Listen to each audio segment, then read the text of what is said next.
is that anybody can do this, but if COVID wouldn't have been here, there would have been some challenge, man. Like if things would have been normal for the past year and a half, you would have had challenges inside of your business, being an operator, being an entrepreneur, that you wouldn't have foreseen.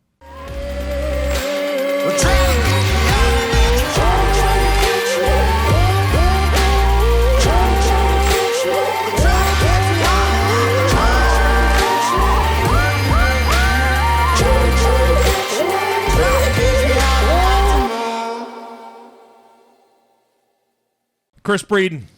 What's up, man? What's up, Mark Perkins? Isn't it funny how life just comes full circle? It is funny. So what's funny about it? I said funny. What's funny about it? Well, what's funny is, I guess, is that I wouldn't say we grew up together, but we've known each other since minimum of 8th grade. Mm-hmm. True story. True story. We were both, I can't remember what it's called, but we were basically junior firefighters. We were poor. We were poor. I was poor. Were you poor? I wouldn't call myself poor. Definitely not like you weren't food stamp poor. I was not food stamp poor. I was food stamp poor for a minute. Yeah, I was when I was young. Yeah. But like when you knew me, I mean, I came from Newport, so Newport, Kentucky. So we came on up like the Jeffersons and moved to Burlington, Kentucky. I bet you liked Newport better. I did like Newport better. Mm-hmm. Yeah, it was definitely more my lane in Newport than it was in Burlington. So what's that mean? So for everybody out here that doesn't know Chris Breeden, even though like everybody in Cincinnati like knows you now, because you're the sole proprietor of Arnold's. We'll get into that. They later. know my bar. Sure. Well, okay. And so here's what's weird about you. Every time somebody sits down here to talk about entrepreneurship and business and what you have going on, is we check out their social media, and I never want to put words in people's mouth, but I don't have a high level of Facebook friends, like fewer than you. You know how a lot of people, if they're cool, they're capped out at 5,000. Oh, yeah. Right? There's that number. Like you're like 1,200. I'm like 900 and something. So you're a behind-the-scenes operator. Yeah, I also got to point out, though, that I don't turn down anyone. If you, no matter who you are, if you send me a friend request, I'm adding you. Okay, so here's what they need to do is Chris Breeden, the sole proprietor of Arnold's, which is the oldest bar in Cincinnati. We're going to get into all sorts of details about that. But you won't turn down a friend. I will not turn down a friend. Because aren't you that guy that you just like everybody, man? I wouldn't go as far as saying I like everybody. I would say that I like everyone to look at what I'm doing. So that's why I would Facebook friend them. What happens if you end up not liking them after your Facebook friends? I'll just unfollow them. I have unfollowed, under the current climate, I have unfollowed at least 50% of my Facebook following, and it has been a beautiful place. It kind of looks like... it's like utopia? It's like, well, I wouldn't call it utopia, but I would call it lacking content because everyone's got an opinion nowadays, and they've expressed it on Facebook, and I got sick of looking at their opinion, whether I agree with it or not, and just... unfollowed them. Why have we evolved there? You know, we're going to go all over the place here. Even though this is an entrepreneurship pod, we talk about life. What the hell is wrong with society now? Like me and you, we don't even... here's how I look at you. I don't care what your political views are. I don't care what your religious views are. If you treat people well, we're cool. Like, right? I like that. I don't know what... I feel like at some point social media became a place to complain. But, like, no one... this is what I realized. No one cares what I think. Yep. 100% know it. Nobody cares. If I put it on Facebook, and sometimes I'll put it, like, an opinion on there, and then I'll delete it. Because I just remembered that nobody cared in the first place. Yep. And when I look at their stuff, I don't care. I don't care who your political affiliation is. I don't care what you're raging about. I do like to see your cat, yep. You know what dog. They say? Animals, kids... And, like, I forget what else it is. But, like, if you go animals and kids, everyone's going to love you. Recommend a movie, right? You know what I mean? Yeah. Or a restaurant. Your restaurant, your favorite place to go. Yeah, don't dog them, though. Like, I don't want to hear, like, this is the worst place I ever ate or this is the worst movie I've ever seen. What do you think about that? Like, when that happens to Arnold's, because you guys have been around forever and you have thousands and thousands of views. Like, when somebody just trashes it. There's two ways to look at it. There's one is, what if they're right? So, you know, we make mistakes. We're not perfect. So they could be right. They've done something. Hopefully I can find a way to make that up to them. Sometimes they don't allow it. There is like a funny thing I said. So most of my life, I've been a server, and there's always kind of a way of looking at things. And it was always funny when you're a server, if someone gives you a great tip, it's because you're an amazing server. And if someone gives you a bad tip, it's because they're a jerk. That's totally the way that you always see it, but that's not the truth. The truth is maybe you did a bad job, or and you just need to be cognizant of the fact that sometimes you make mistakes, so you should try to fix them. So when did that change for you? Because I bet Chris, the server, at some point it changed, right? So were you always this way, like cognizant, could have been my fault, or did you blame people for a while? I would say when I was really young, I probably blamed people, but kind of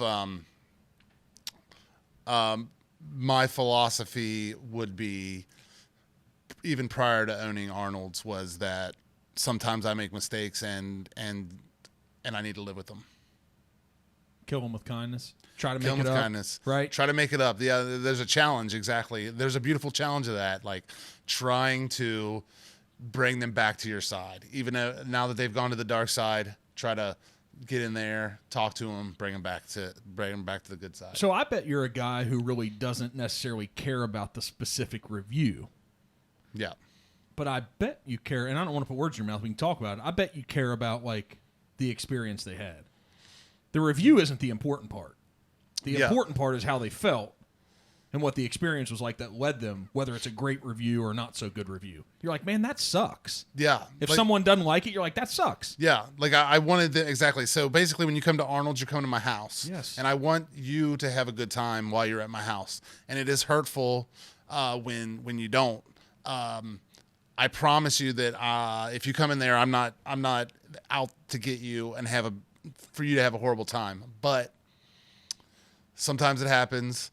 I can't be there to pay attention to every table, and even though the bad things happened, I want them to be right. Yeah, so where do you think society went wrong? Maybe it's, where do you think that they went wrong, that every time we don't get our way, and we have to be honest, like we're probably this way sometimes, when it's not about real estate for me or Arnold's for you, we probably get pissed.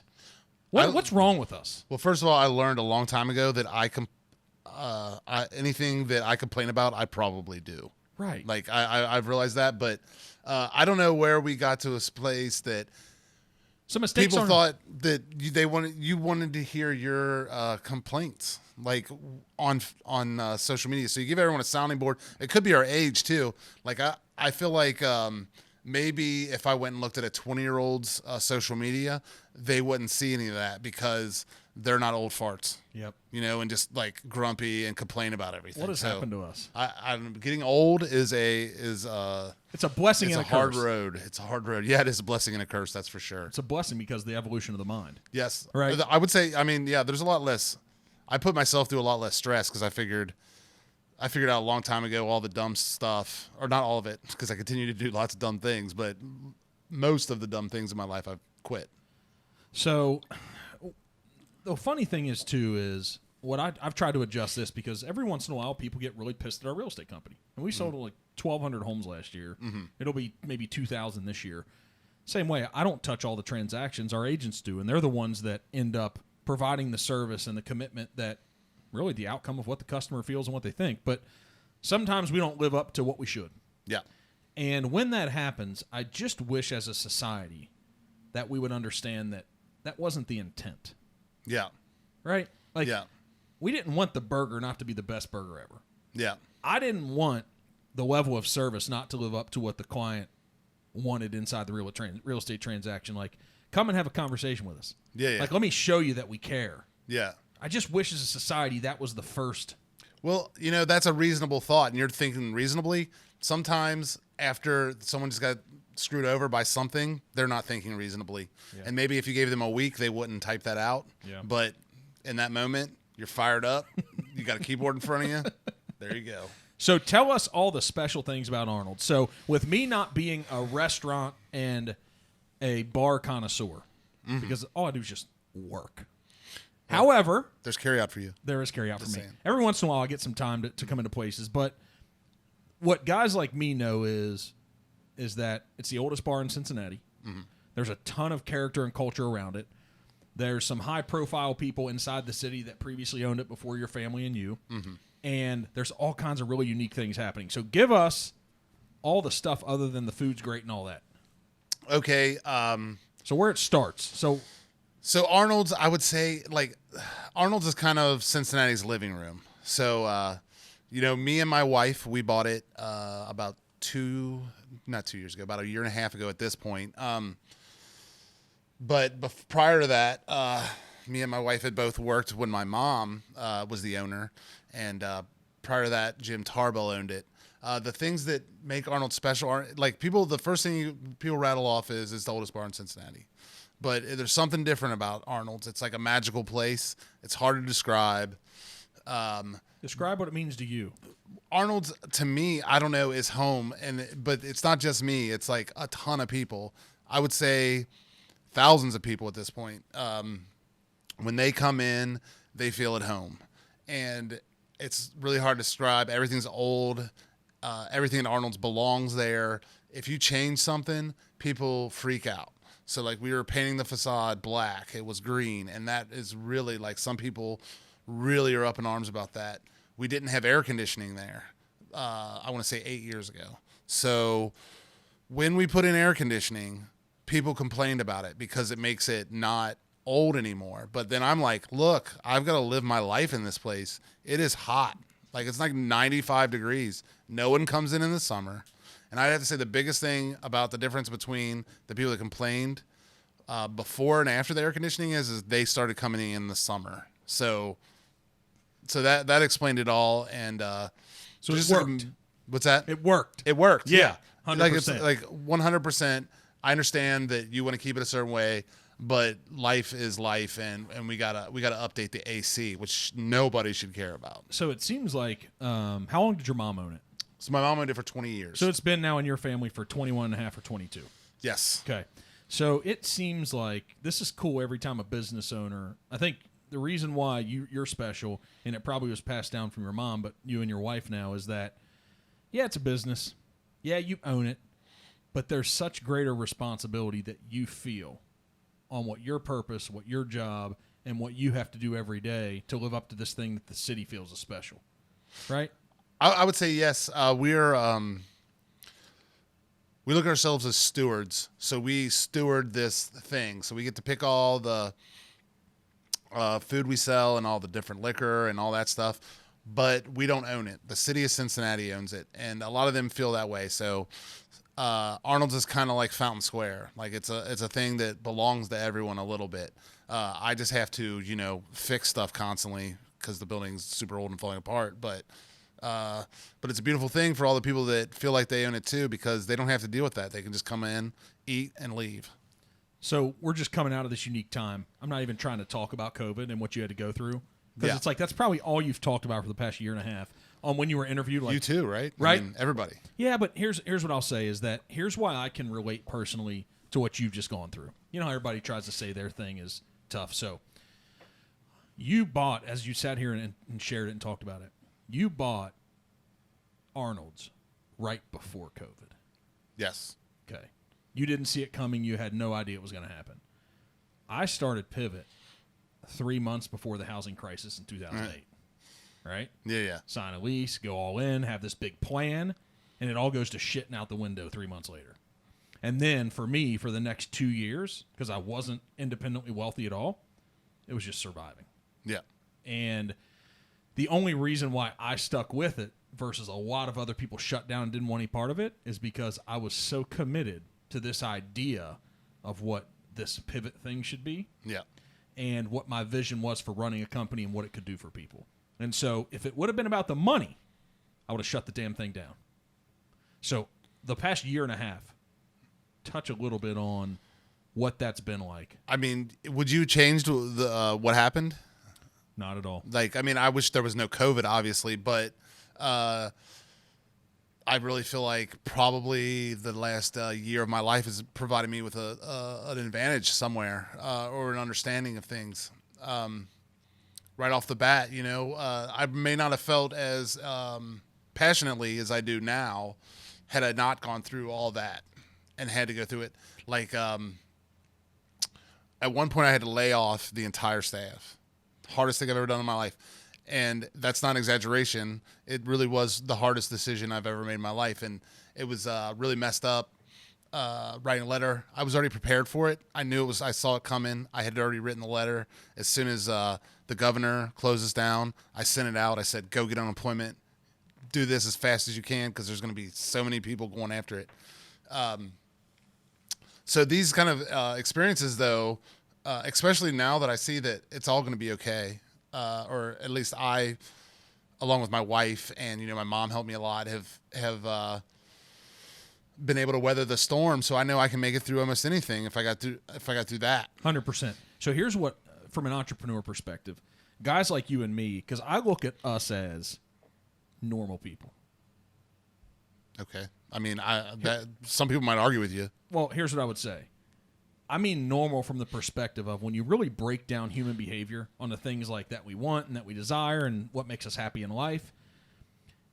But that normal thing, anybody who starts a business, is that anybody can do this. But if COVID wouldn't have been here, there would have been some challenge, man. Like if things would have been normal for the past year and a half, you would have had challenges inside of your business, being an operator, being an entrepreneur, that you wouldn't have foreseen.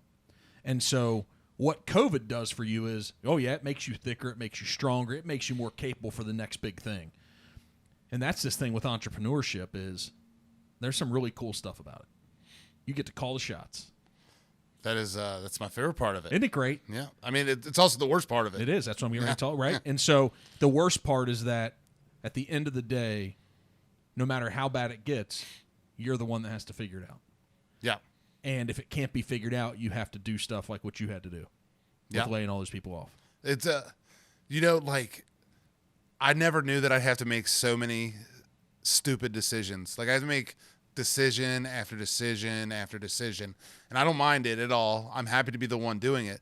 But who knew that there were 5 gazillion decisions to make every day? Like what I should do with this one specific table, how I got to build this shelf, what kind of beer we're going to carry, what kind of liquor we're going to carry, what I should do about our food distributor not being able to take their dolly down the steps. Like every day, constant decisions. It's just something I never knew would happen. And it's kind of interesting to think that sometimes I ask myself or pinch myself, like, how did I get in a position where I'm the one who gets to make all the decisions? So go back to a year and a half ago before you bought it from your mom. Mm-hmm. How long had you worked there? So I had worked there for 18 years. Okay. I would say I worked there well for 10. Okay. So worked there well for 10. So you worked there well for 10. How many of these things, these small decisions you had to make in your eyes being open, did you not even realize as an employee for 10 years that when you're the one that had to call the shots at launching, right? 90% of them. And then Isn't even that after crazy? I did figure it out, even after I was the general manager, I still didn't know like how many decisions will go into every single day. Do they keep you up at night? Rarely actually, but like I kind of have a way to turn it off unless there is a ton. Like it will eat your lunch if you have ignored things or if you had let a ton of things build up before you answered them. So that in that situation, yes, it does keep me up, but otherwise the normal amount, no. So would you do it all over again, knowing that what you just had to go through, and not just COVID, now that you know what being the operator is and the true entrepreneur, would you buy it from your mom again? Oh, 100%. There's no doubt. Why is it worth it? Because you just talked about all this stuff and you never knew that all these decisions had to be made. It's really fun. It's way more fun than I want to think it's more fun than working for someone else. I mean, there's also like something to be said about like if I could have took a job that pays as well as the one I have now, to where literally I get off work and I go home and then I live that. That is a beautiful thing. Like I would not down anyone for wanting to do that because it is beautiful. Like I do my job, now I have my life and I do my life, to where if you're the owner of anything, you are going to have to go in on your days off or be the person that has to come in and fix the computers when they're down, no matter what. Because you were doing that today, weren't you? Didn't you have some repairs to make at Arnold? You're still I had to build so we bought a slushy maker that is going to make Ale 8 bourbon slushes. So that's awesome. That sounds amazing. Yeah, they're going to be amazing. Yes. Those only places that has it is us. There's a bar in Lexington and the Maker's Distillery. The only place in the world that have it. Wow. So we're going to have this, but so I bought the machine. It's gigantic, way bigger than I thought it would be. So then I put it on the shelf. I put it on the shelf in the front bar. So Arnold's is the oldest bar in Cincinnati, and it's got this giant, monstrous slushy machine sitting in that. So then I'm like, well, that's not going to work there. So then I have to move it to the backside. So then I have to decide if I want to pay a carpenter to come make this thing or something I can make. So I decided it was something I can make, which it is. Did you make it? I made it. Congrats, I made it. man. I made it. A carpenter would have made it better, but I made it and it works. But see, that's the entrepreneur stuff. Like, that's the stuff that when you're operating and you're operating a business, that carpenter expense was not in your budget going into the year. Yeah. It wasn't. And so you decided you wanted this Ale8 slushy machine. You're like, you have to do it. And so you probably saved $1,000. I mean, I wouldn't go as far as $1,000, but I saved some money. Yes, I saved some money. But that's essential. And so those are things as an operator that you have to be willing to do. And so when I talk about commitment, like, because to me, the thing, if anybody came and asked me, like, hey, Mark, what should I know about running a business? Just one thing. Just commit and don't quit. Yeah. Like, so talk about the commitment piece of how committed in your wife. You said you have a good balance when you go home at night. Yeah. You go home and you get to live that life. Yeah. But talk about 7 days a week, 24/7. Let's talk about the commitment that it takes and how do you pull this off? I don't know that I would call it commitment. I would say, like, there's no option. That's it. You got to do it. There's no not doing it because you want your business to be successful, especially in a situation like mine. It's not like I dreamt this up. This is a important thing to people, and I've been charged with taking care of it. So, but here's why it is commitment. Here's why. Because think about all the people who quit on their business. Okay, and I'm not talking about because of COVID. I'm like, there's a lot of people every year, man, nationally that say this is too hard. This is more than I wanted to do. That's not an option for you. There's no exactly. See what I'm it's saying? not an option. Like, it's a commitment at the highest level. Like, you have Arnold's and you have your wife and your mom. Yeah. Right? Yeah. I mean, what, like, that's the commitment level. Oh, yes, exactly. That's yeah. what I'm saying. Like you are. It's so important to your wife. It is not an option, no matter what it takes. This has to continue, no matter what you face. Like, that's commitment at the highest level. Well, I don't necessarily like. I don't even You don't like think my, about it. my mind doesn't even go there. It's not an option. You just got to go to work. You gotta make sure this does good. And the fun part is thinking of ideas to make sure that it stays successful. Just for COVID, as an instance for COVID, so COVID's going on. We get shut down. We're allowed to serve to-go food. To-go food is not our lane. We are a sit-down, casual restaurant. But what me and my wife did was we thought about it, and we love going to fish fries. So every year, actually prior to us owning it, we went to a fish fry every single Friday. So then we thought, well, everyone loves going to fish fries, and they're all closed. Let's have fish fries. So then we started doing fish fries, and me and her would come in on Tuesday. We would portion out all of the tartar sauces, all of the coleslaws, have that all ready to go. That was our Tuesday, and Wednesday we did that, and then Thursday we portioned up the cocktails, and on Friday then we brought in our staff who volunteered out of the kindness of their hearts just because they wanted to help make sure we stayed in business. Came in and just rocked out like huge. Like one time, so we're on 8th Street and we had the line all the way to Central Parkway. So that's like 3 blocks, 4 blocks. Yeah, it's like 4 blocks, like all the way, and just people driving up, getting their fish, and us throwing fish in the car. Boom, boom, boom, boom, boom. But it just shows the level of support the city has for us, and also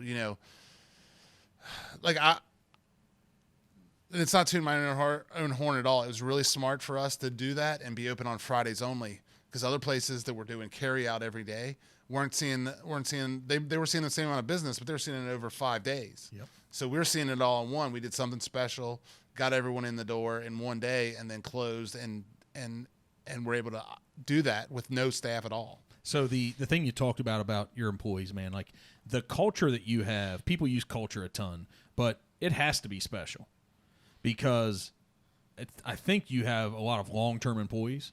Yeah, we have Yeah, we're talking years on everything, and then everyone that's there now came back from before COVID, and I couldn't even put into words how strong our team is right now, and how much we care for them, and how much they do. Like, I would never be able to run the restaurant without them. Like, me and my wife, we talk about ideas or things that have to be done, but they implement it. They're the executors. And the beauty of it though is like, who I have is so good. I mean, so kind of my philosophy, my management philosophy is put smart people and good people in the position, and then let them do their thing, and then let them make decisions, let them be part of everything, instead of just trying to dictate what this is and how it's done.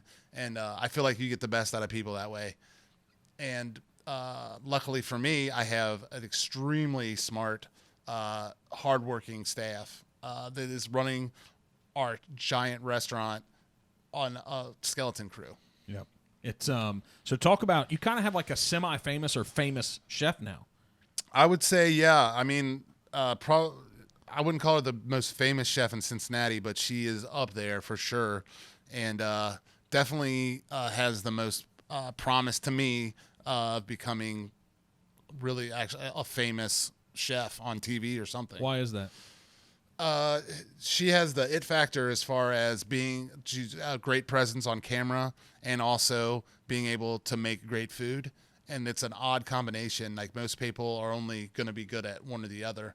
I would say she's exceptional at both. That's special.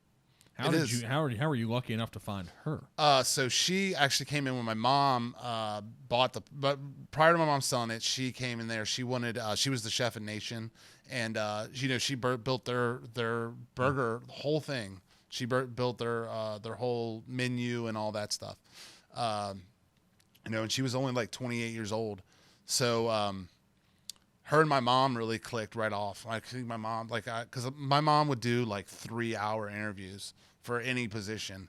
And I would be like, you need to let these people go. I was like, you need to let them get out of here. But her and my mom had a great one. So we hired her. You could just tell she had it right off the bat. What's the it? So when you said she had it, let's help people, because entrepreneurs, we throw that around a lot. Yeah. When you say she has the it factor about someone, what's that mean? It's hard to explain necessarily. Like, Let's help not people. everyone understands how to talk in front of a camera, or how to use your social media to let people get to know you and keep it personal, instead of just spouting like what you're doing.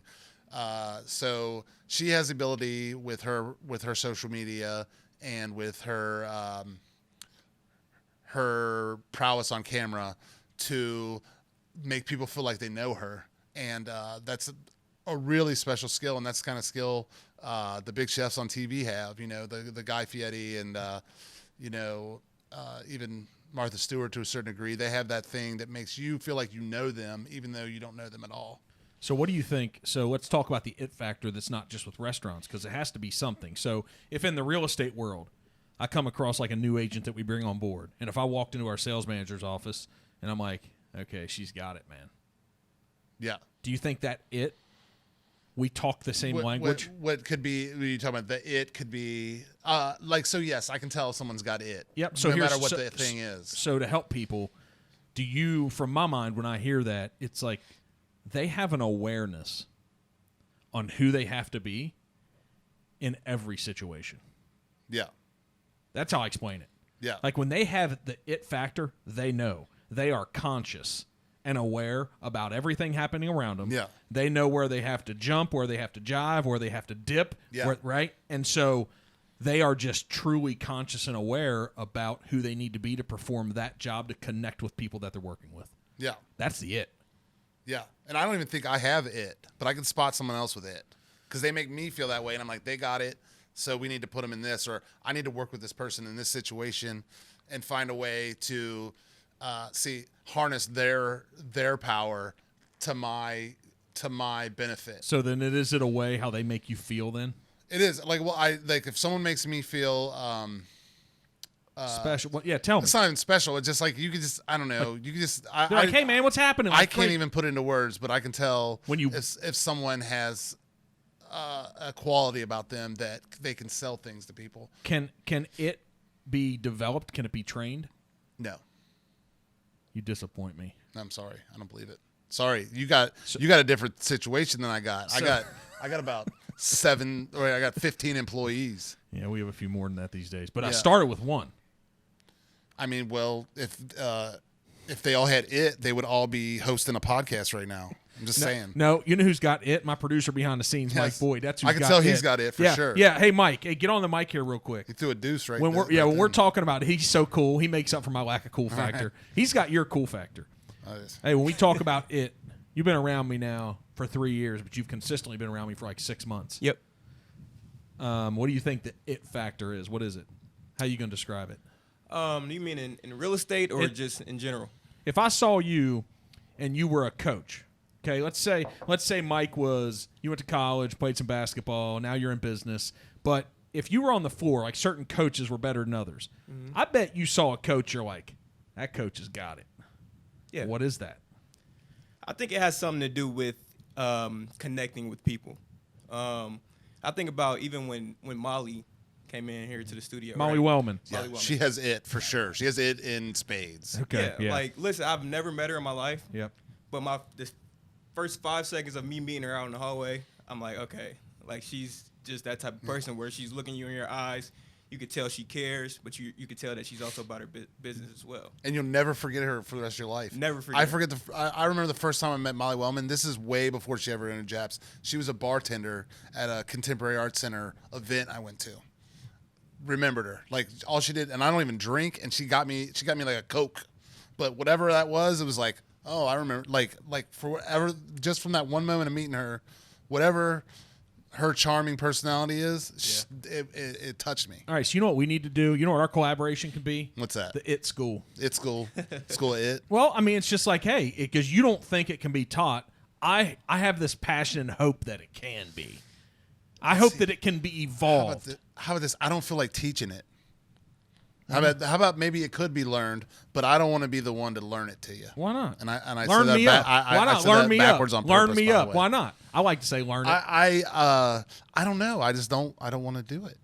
Like I want to just find you. What if there's- see your diamond in the rough? What if there's a and pull you greater in? obligation for society that if you're somebody who can recognize it, that you got to give back and help Okay, people develop it? I will do anything for a greater obligation to society, but But not that. I'm not I can. How can I you can see spot it it? in that- See, this is what I do. This is what I said, and I want to see the person with it, and then find a way to work with them to benefit myself. Yeah. Now, I don't mean that in an evil way, like, oh, I want to use them. I'm saying I want to help them get where they're going, And so you they too. can help me get where I'm going. That's And what we're doing. it. Yeah, I mean, what's the whole thing? Like all these inspirational, motivational people are like, if you help enough other people get what they want, you get what you want. I mean, that's what I'm it's living. true. That's the life It's I'm true. living, man. Yeah, hell It's yeah. 100% true. Yep. Everything I've gotten is already not everything I've gotten. So people kind of ask me, like, sometimes I'll pull some crazy thing out of my hat that I convinced someone to do, but it's not that I just convinced them to do it.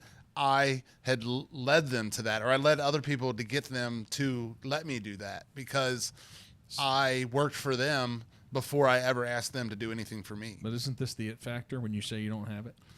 I have the ability to convince people to do what I want pretty often, but that doesn't. But I'm not coming from a bad place. No, it doesn't matter. So- I don't come from a bad place, and I'm pretty convincing. Yeah.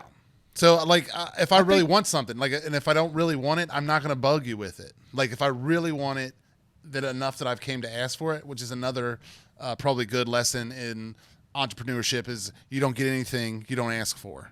So, if you really want something, ask for it. And then that's how Arnold's has gotten so many different things and the cool things falling in our laps constantly. So tell me the most recent thing that you wanted that you had to ask for. I can use my records as an example. We're going to talk about some right in front of you. Yeah. So let's talk about it. Well, so I have this record here. So first of all, it makes no sense for Arnold's to put out records. But I wanted to learn how to make records. I work at Arnold's. I want to learn how to make records. It doesn't have to make sense. It's a passion. You love it. You've always loved music, right?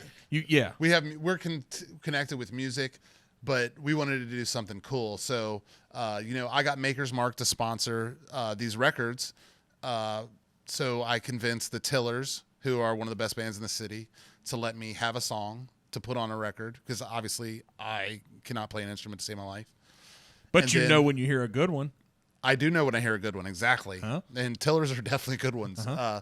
So I got them to give me the song, and then I got Maker's Mark to sponsor the record, and then I got the record company to press me a record, and then my coup de grace of it all is I convinced Maker's Mark to dip them in wax. So this is the only. So I can say that I have put out the only record with Maker's Mark that's ever been done. Okay, so that's an ask. You had to have. There was So like 4 or 5 asks there. Yeah, and it's not cheap to do this. Yeah. So can you buy those if you come to Arnold's? They're not. They were given away, and that's another thing too. I went into it so. My success isn't from selling these. My success is from having a party, giving these away, and selling food and alcohol at that party. How big was the party? It was huge. It was if not our biggest night of the year, it was one of the biggest nights of the year. Did you have the Tillers playing and all that? The Tillers played. It was the day before Thanksgiving. But see, a lot of bars will be just fine the day before Thanksgiving. Arnold's is not the kind of bar that's okay the day before Thanksgiving. We're not the kind of place that is going to encourage 21-year-olds to come in and pound Jaeger bombs all night long. We're just like, listen. Hey, when we were 21, exactly. Some Jaeger bombs and Goldschlager was pretty good. 100%. I do not want 21-year-old me in at Arnold's. 21-year-old me can go somewhere else. I won't suggest where, but it's not Arnold's. All right, so that was a huge event. So what is cool about you guys at Arnold's is that outdoor space is badass, dude. Yeah. So what do you consider this outdoor? What is it? It's called the court. We call it the courtyard. Okay. Basically, it's a courtyard that is in between 4 other buildings. It used to be the only outdoor dining downtown, and it's kind of what we're known for. It's pretty special. Yeah, and just dialing back into more like you don't ask for stuff, or if you don't get what you don't ask for. We have at Arnold's, we have 3 of the most important, well-known street artists ever up in our building.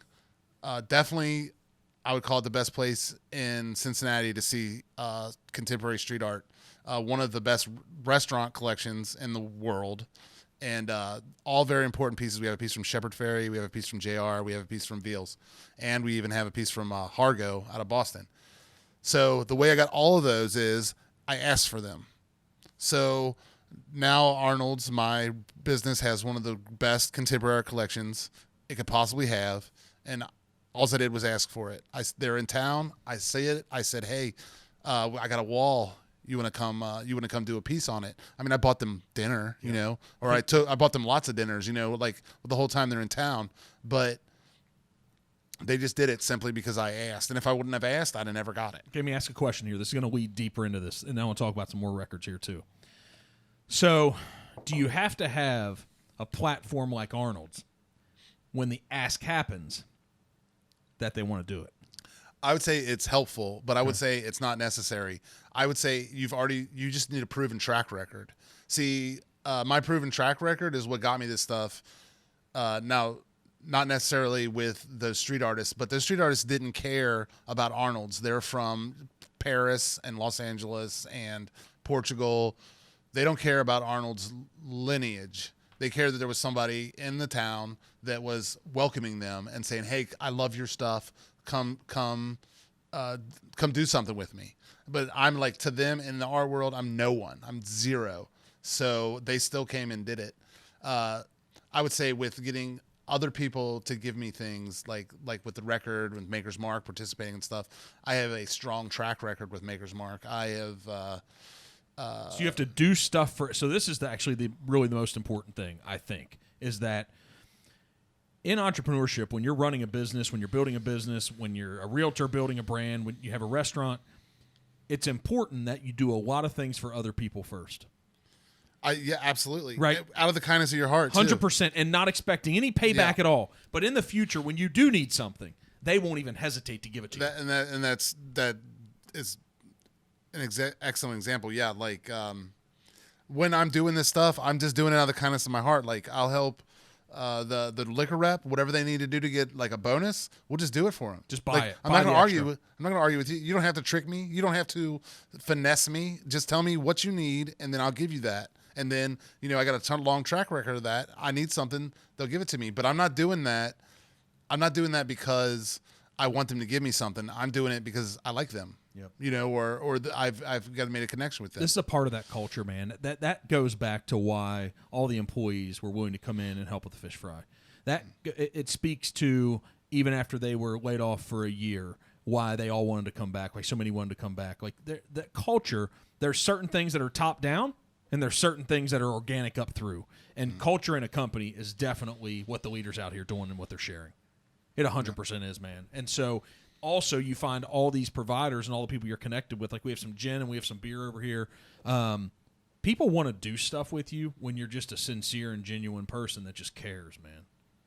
I agree with that. Or that and let them know that you appreciate what they do. 100%. How can you support them? Yeah. So what do you have? You got gin, you got beer here. So these are other. So they've all got cool. I mean, they don't have cool stories, but so this gin, I love the story of this gin. So this is Hugo Arnold's bathtub gin. This is named after the owner of Arnold's during Prohibition. Ooh.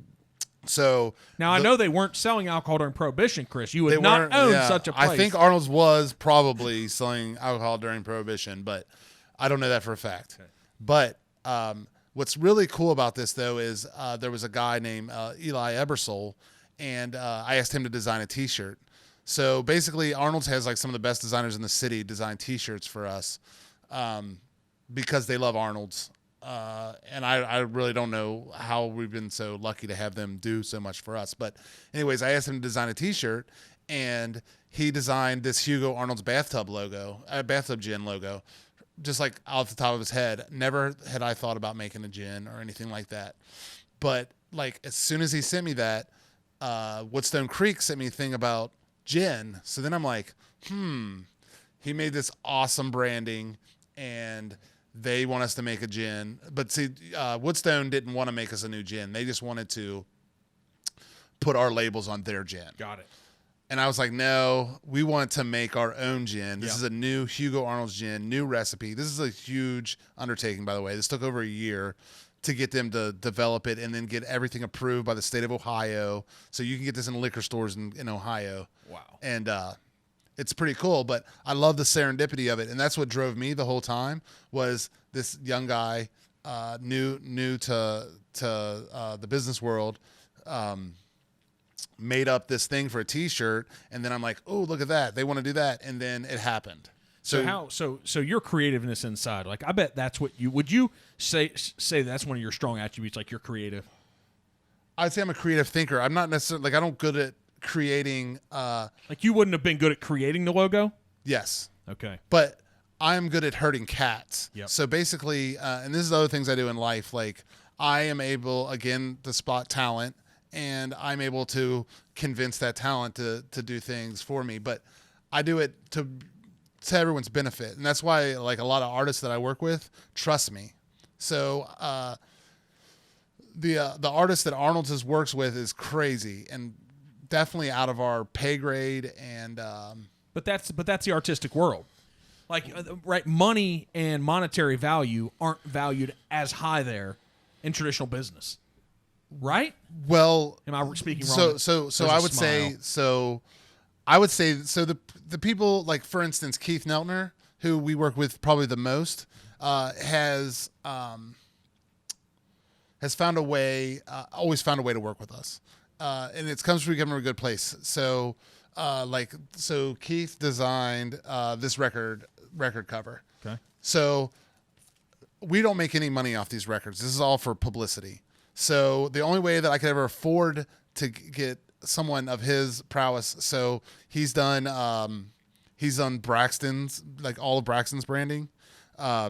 He's done stuff for like Wrigley Gum. He works for national accounts. Yeah. He's way bigger than you would be able to hire. Than I would be able to hire. Okay. But what I do is I go, hey, obviously I'm going to put you to the front of this. So anytime I mention you or mention this art or anything you've ever done, I'm going to put you to the forefront of that.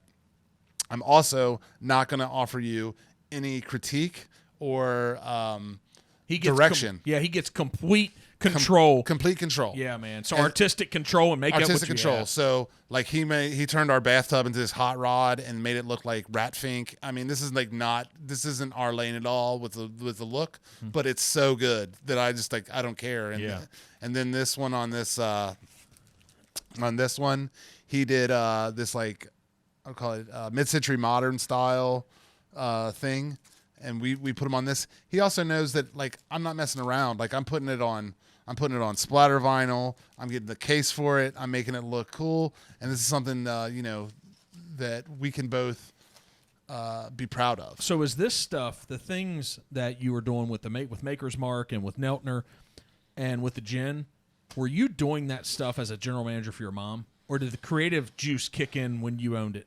So no. This was when my mom was the owner. Okay. But let's see. I was all in for Arnold's. Like so, I knew that I was going to be the owner, and also I'm just like all in. Yep. Like it had nothing to do with owning it or not. Yeah. So I'm all in, and I'm also given the freedom. I've proven myself multiple times to win on stuff like this. Like there's no like you can't quantify it like this. We actually lost money. I still have these records. I'm still giving them out, but they brought us tons of publicity. So then it gives you reasons to make other people talk. Like you just need to have a reason to have people talking about you. So would you advise any business owner, me, anyone, like, hey, do a bunch of creative connections like this with people in the community. Yeah. Spend your marketing dollars there. Yeah. Right? 100%. Yeah.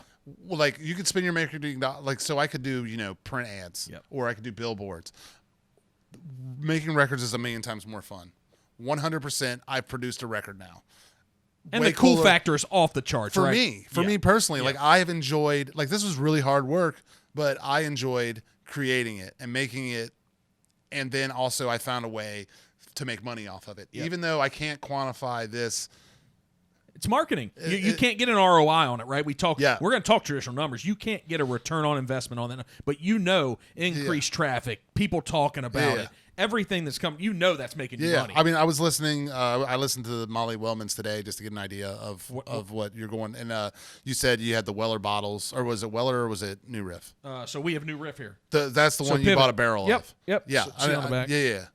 Yeah, that's awesome. And I know a barrel of liquor costs a fortune. I also had to buy a bazillion cases of this to get it made. So I had to spend $10,000 on this. 10 grand. Totally. Like, so if you gave that to, like, I don't know what you do with it, but in my mind, you tell me what you do with it first. So here's what we do. So you're going to walk away with one today.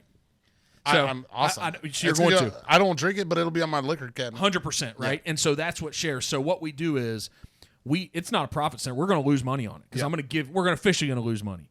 I'm going to give you one, gave Molly one. People who come in here, we give them one. Also, our agents, they can buy it for cost. If they want to give it as a closing gift, they can do all sorts of things. Yeah. So, but that's a donation to the company because we can't resell the stuff. Yeah. Right? And so, dollar for dollar, we're losing. Yeah. But putting it in people's hands, the cool factor, if they drink, like, man, this is a pretty cool bourbon. Like, so you're right. What it took for us to go through and do all this, they have it set up pretty good, but we still had a lot of crap that went into this. Yeah. Time and energy, and you have to front $10,000 or $11,000. Yeah. Right? I'm not getting that back in sales next month. Yeah.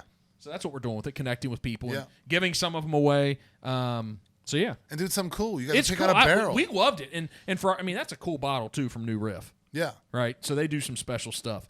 The we're not as cool as you, but that's the small type of thing. So my definition of cool isn't like cool like the Fonz. My definition of cool is doing something like that was fun and different. Yep. It is different because our company has nothing to do with bourbon. Yeah, like I have it in here. Well, that has nothing to do with the bourbon, but that's an extravagant gift, is what it is, 100%. And people love that. Yep.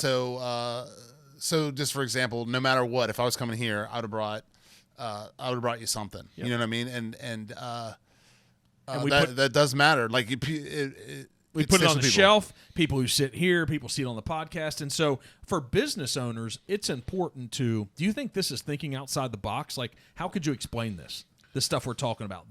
This. I would call it.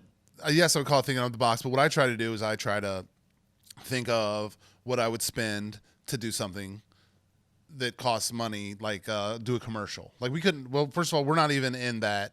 We're not in that bracket. We're not in the bracket of doing TV commercials, but we are in the bracket of doing print ads. And I just like try to think of something to do that is way cooler than a print ad, and putting the money into Facebook. Like I'll drop like $1,000 on doing an event instead. Like, or I'll buy the lighting and invest that money in something just more worthwhile to me. So like, if I find something I want to do, you got to have the vision to see the end game. So I want to put a record out. So I have the vision, and I'm not tooting my own horn. No, this is what you have to have. I have the vision to see that I need to call a record company, and I need to call Keith Neltner, and I need to call Maker's Mark, and I need to call, actually, Maker's Mark didn't have anything to do with that one, but I need to call all these people. And then once I get them to say yes, it's like a checklist. Yes, they'll design it. Yes, they'll press it. Yes, they'll print the cover. At the time my mom was the owner, yes, she will give me the money to make this happen. And as I get all those things checked off, by the time I'm at the end, I figured out how to produce a record. Yep. But don't you see, here's what happens, I think, with a lot of business people. They don't finish the execution of what's the end game of this look like. The one with the tillers, the end game was party, day before Thanksgiving. That filled a gap where it normally would a big day. Yeah, I have no idea what I can do to get people in the door because nobody's coming for it. We're not the kind of place you think of it. So I need something to trick, a couple hundred people into coming into my restaurant so I can make money like these bars down the street are making money. Yep, and I bet you did every bit of it. We did. Yep. Yeah. And then what's funny is the next year on Thanksgiving, they may think about your restaurant again. Yeah, well, they didn't have to because then I talked to Jameson. I came up with this record. So Jameson, look at that. What's really cool about this one? But I love this. Like, I love this. This is something I created. Along with Keith Neltner, I would say these are collaborative efforts. The records are 100% collaborative with me and Keith Neltner. But then look at that Jameson green bottle vinyl. See that what makes sense about that, man, this is a creative piece. When you pull that green vinyl out, people talk about it.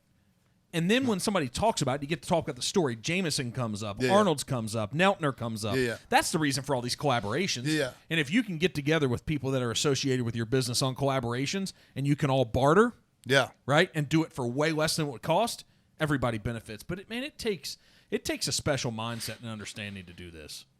Yeah. I would say yes, especially with the barter aspect of it, or making someone else see that you can benefit them. Your vision. Yeah, like you look at this, I could do that, and there's a million things. Like there's just like a million ways I've done that since I've started there. Is like back in the day, I used to write press releases for breweries, so I'd write their press release for them, and then I would give them the addresses, and I'd let them send them all out because they're a brewery. They're really good. They have no idea how to write a press release. So I teach them how to write a press release. Or I don't teach them. I show them a press release that I've written, and I give them my contacts. And then I say, I'm never writing a press release for you again. You see how to do it. If you send out a press release every time you put a beer out, you're going to get attention for it. If you don't do it, no one's going to notice. And I did that for multiple people in different fields. But after I did that, they knew they would. It's not that they would do anything for me, but they knew to take me seriously when I asked for something. Mm-hmm. Collaborations, boy, is your mind ticking back there? Like, this collaboration game, this is fun. Okay, all right, we're gonna come up with something. I'm telling you, the University of It. I swear, man. University of It. We're gonna do something around it. So what'd you bring? Salsa or spices or what is this, man? So this is my hot sauce. So this is I don't have anything I can put a hot sauce on right now. I wouldn't call this entrepreneurial spirit, but I would call it because there's no money to be made at it. But it's just something that I wanted to do that I was able to get other people to help me with. So like the peppers that are in it, like I didn't grow enough peppers to make this giant thing. I grew some peppers. So you grew the peppers? I grew some of the peppers. Okay. The rest of the peppers came from a guy named Bob Runyon who owns Red Hot River Peppers. And, we just met and hit it off, and we kind of both. He's another guy that has that kind of like do for others and then it's gonna come back to you. He's kind of got the same the attitude. So he just gave me tons of peppers. Does Arnold's buy peppers from him? Arnold's does not buy peppers from him, but he would have gave them to me whether Arnold's bought peppers from him or not. Okay. But we would. But like Arnold's has no use for Carolina Reapers. They'll melt your face, and nobody wants to eat them. But so are you giving me melt my face? These are melt your face. Yes, both of them. So you just need a little. That just means you use a little, not a lot. But so I work with him, and then Keith. I said, "Hey, Keith, I'm making a hot sauce." Keith 100% did this out of kindness of his heart. Keith did this out of trade. Now, Keith is a major artist, major commercial artist. Did this out of kindness of his heart for a trade for hot sauce, which is that's because of our relationship. 100% would not normally do something like that. Is his face still the same today? Because it's melting. It did well. See, what I did though, like this, I literally, this is a personal thing, not a business thing. I had no say in anything. I said Santa Claus. That's what I told him. And then he came up with Santa Claus getting his face melted, but he came up with the name, everything. But I trust Keith, and this is a collaboration. Like, so when I worked with him on this is 100% collaboration. It's not, hey, would you design something for me? So how did you meet Keith Neltner? How does a business owner go about meeting someone? I was a fan of Keith's work prior to ever working with him. So I had a band named Paleface coming. Arnold's books local bands. We don't book national acts. So Paleface actually has some lineage with creating something called I think it's called Anti-Folk. It's called Anti-Folk. It's out of New York. He performed with a long time ago. But like Anti-Folk. Like, are you talking like folk guys? It's folk. Like it's Pete folk, Seeger and all these guys weird. and stuff, or just no? It's what is her Regina? Okay, so he used to play with Regina Spektor. She would be Anti-Folk. It's like just kind of like a weird but folky kind of music. Anyways, Paleface comes in to Arnold's a national act. So I was like, I've always been a fan of poster art. So any kind of graphic posters, stuff like that, I'm into, and I wanted to find a way to get involved with it. So again, I found Arnold's as a bridge to get me to do something else I wanted to do. So I had been a fan of Keith's. He lives in Camp Springs, right up the street. Yep. And isn't that the same place where they're having the comedy shows with that was Yellow Springs? Sorry, Yellow Springs is where Chappelle. Yeah, Chappelle is okay. So Camp Springs. Camp Springs is where Neltner Farms Gotcha. is. That's where everybody gets their pumpkins. Okay. So his family owns that. So I just reached out to him and asked him again. I just said, "Hey, you're this really well." At the time, he was a really well-known concert poster artist. So I said, "Hey, I got this concert. You want to do something?" And he thankfully said yes. And he created one of what's got to be his best posters he's ever done. And basically, ever since that, I just find a way to work with him. Like generally, not every time, but he'll be my first call. So my first call, hey, do you want to do this? And he can turn it down if he's like, I ain't got time to do that, or the money's not right, or any of that. Then he can turn it down, and I'll move on to someone. But there's also other people I work with, like James Billiter, Rob Warnick, Brian Meddy, Eli Ebersole.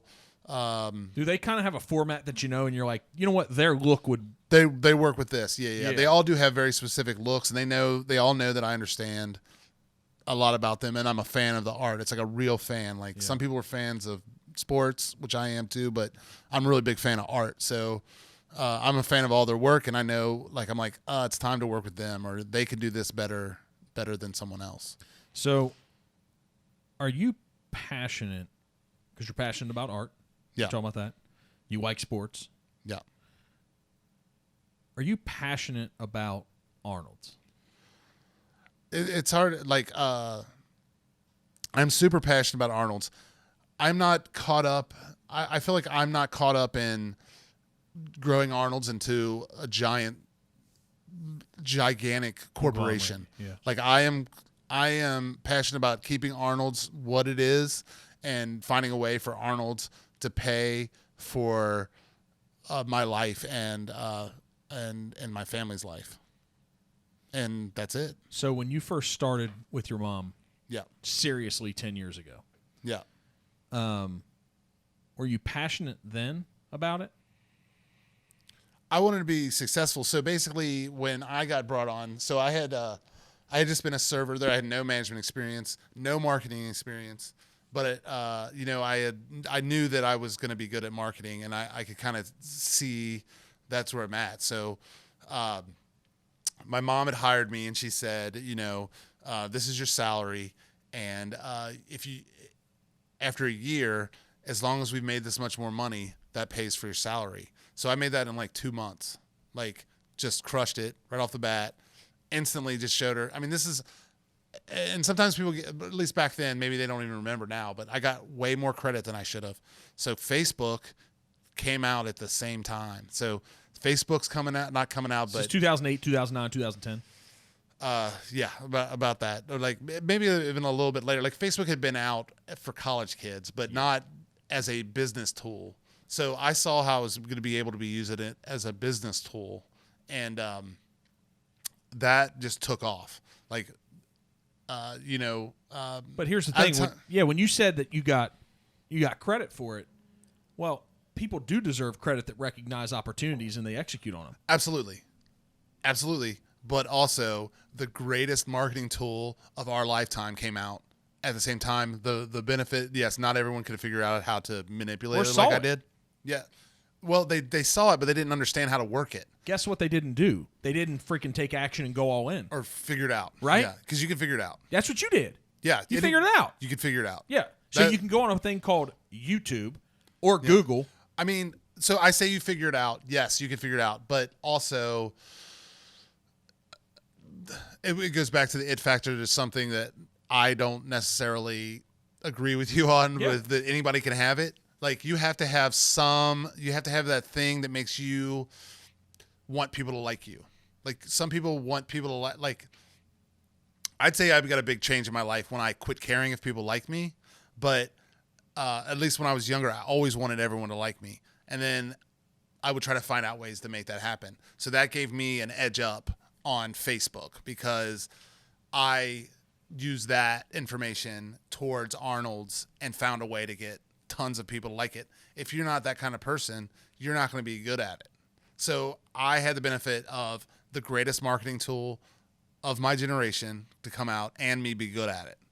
So, but look at how many people didn't that owned restaurants and were running them. Yeah.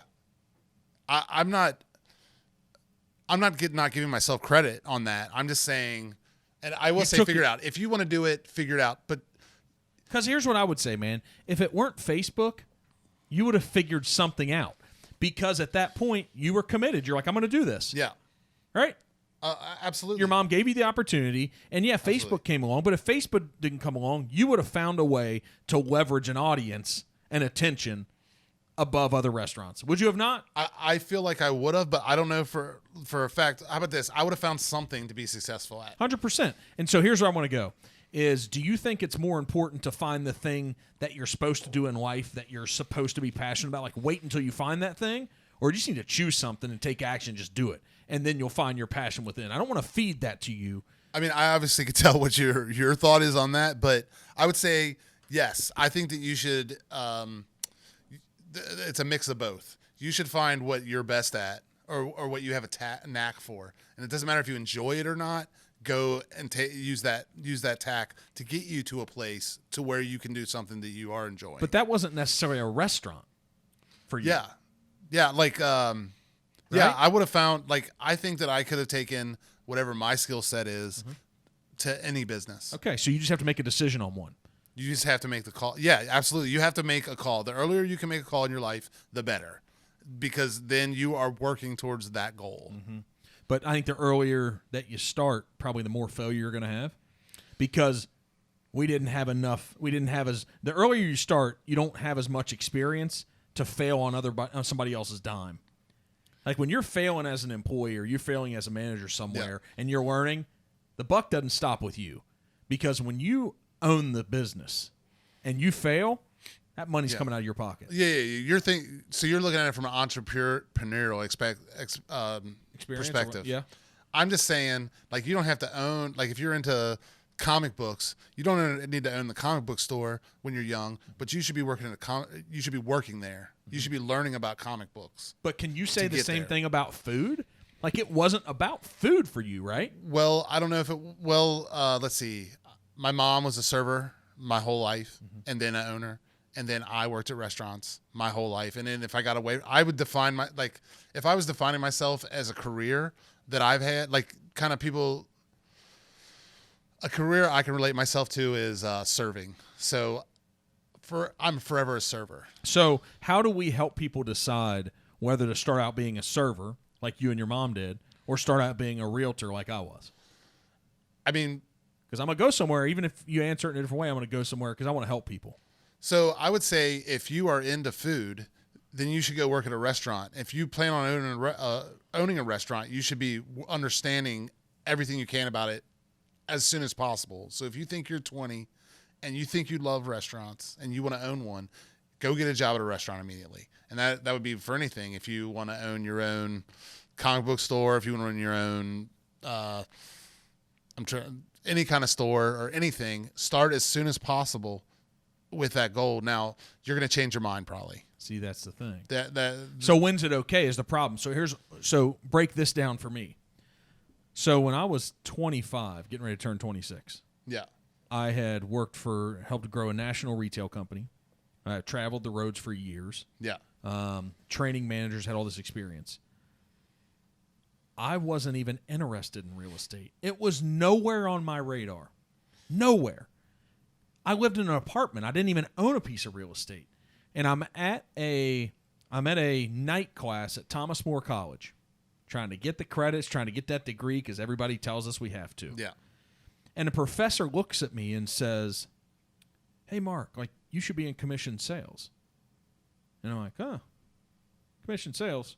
What do you mean commission sales?" Everybody's kind of always said that. He's like, "Man, yeah, your sales skills, how you interact with people, the connection." Yeah. I was like, "Oh, okay, commission sales. Well, what do you think I should do?" He's like, "I don't know. Go get your real estate license." So since I have known you for so long, yeah, I would say that you've always had a knack for running a business because you is it a knack? Well, whatever it is, because there's failure that comes before. So the little landscaping company when I was still in high school, that didn't work out well. Yeah, but you had a truck. Yeah, I did. I got a truck and I got some mowers and I got some other stuff. Yeah. But here's the thing. But that didn't end with me making money. That actually ended by me realizing I didn't know how to run a business. Yeah, but so what? You learned that. I did. I learned it, right? And also, that's not normal. It's not normal to buy a truck and a bunch of lawn care equipment while you're still in high school. Like, so you're already ahead of the game. But here's what I'm going to say. The real estate thing was not a passion. Yeah. So this thing where people are like, find your passion. I personally made a choice. And then once I made that choice, I went all in and found passion within it. Yeah. So the question is, how many people truly find like their passion at 22 and 23 and 24 and 25? I don't think anyone does really, but I think that you should be working towards what you think you're doing because you're learning while you're deciding that you don't want to do that. And almost no one that I know that went to college is doing what they went to college for. So that's my point. It doesn't matter what it is, right? Yeah. But just go in with a mentality like, I'm going to learn this shit. I'm going all in. Whatever it is, I'm going to be great at this thing. Serving, drinks, food, selling real estate, whether it's retail, and quit sitting back waiting, not taking action, waiting for the thing to find me. I hear that dumb shit all the time from people coming up now. And I'm like, do something.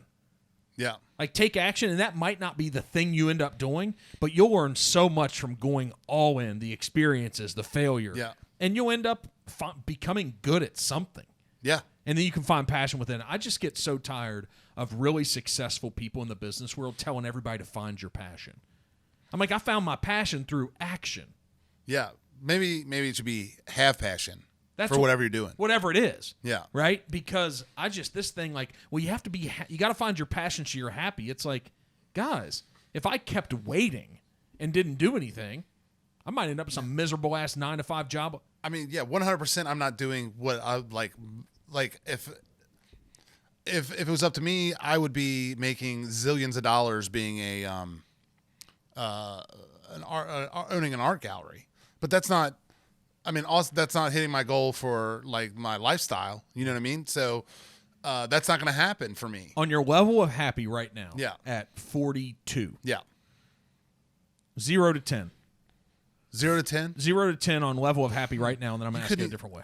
So I couldn't even answer that question honestly.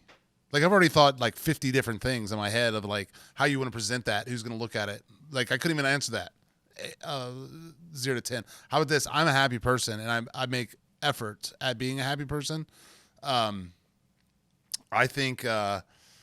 So you go where you went to from that. I am over 5, but less than 10. So we will go somewhere with that. Yeah. When you were 22, Yeah. if you could have at 22, the Chris at 22, Yeah. known that the Chris at 42 was going to be here. Yeah, I would have never imagined it. No one I know would have imagined it. It is kind of funny to me, and people have said it straight to my face before, which is kind of funny. What do but you feel about that when they say that? well, my first thought is suck it. That's the first thought. But I mean they're correct because I was not in a good place. I was not handling my business, but someone turns a switch. Like, so we didn't get into it yet, I guess. I am completely sober. I'm 12 years sober. When I was 22, I was a maniac out there partying my ass off constantly, every day. My passion 100% was for partying. And it wasn't about anything specific. It was about having a good time with my friends, and alcohol was a part of that. But So kudos on it.